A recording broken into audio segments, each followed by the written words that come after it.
शासकीय बदलीसाठी राजकीय पुढारी अथवा लोकप्रतिनिधी यांची शिफारस आणणं अथवा दबावगट निर्माण करणं ही महाराष्ट्र नागरी सेवा वर्तणूक नियमाचा भंग मानून संबंधित प्रकरणामध्ये संबंधित अधिकारी अथवा कर्मचाऱ्यावर शिस्तभंगाची कारवाई करण्यात येईल, असं बीडचे पोलीस अधीक्षक नवनीत कावत यांनी घेतलेला निर्णय अत्यंत कौतुकास्पद आहे. जर पाठीमागचे प्रकरण आपण पाहिलं तर बीड जिल्ह्यामध्ये जर हा निर्णय अगोदरच घेतला असता तर पोलीस प्रशासनाची त्या ठिकाणी बदनामी झाली नसती.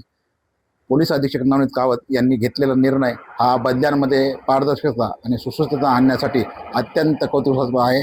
जनसामान्यातून याचं स्वागत होत आहे.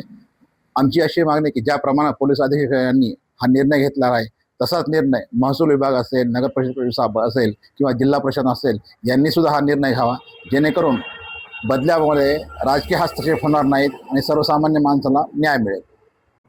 जनरल ट्रान्सफरची जो प्रोसिजर असते आपल्या पोलिसिंगमध्ये, त्याच्यामध्ये प्रत्येक पोलीस स्टेशनला पुरेसा मॅनपॉवर उपलब्ध आहे की नाही, त्याची सँक्शन स्ट्रेंथ किती आहे, त्याची प्रेझेंट स्ट्रेंथ किती आहे, त्याच्या वर्षाचा क्राईम किती घडलेला आहे, ते सगळं ॲनालाइज करून आम्ही त्याच्यामध्ये सफिशियंट मॅनपॉवर देण्याचा आम्ही प्रयत्न करत आहोत. तो जनरल ट्रान्सफरच्या वेळेस आम्ही प्रत्येक जो ट्रान्सफर होणारे लोक आहेत त्यांना SP ऑफिसला बोलवून त्यांच्या इश्यूज अडीअडचणी आम्ही ऐकून घेतो. जेवढा त्याच्यामध्ये अकोमोडेट होईल ते अकोमोडेट करण्याचे आम्ही प्रयत्न करतो. पण शेवटी पोलीस आपण समाजासाठी आहे. तो प्रत्येक पोलीस स्टेशनला पुरेसा मॅनपॉवर जेव्हा आम्ही देणार तेव्हाच ते लोक ग्राउंडवर जाऊन पोलिसिंग करू शकणार, तेव्हाच लोकांची अडीअडचणी सॉल्व्ह करू शकणार.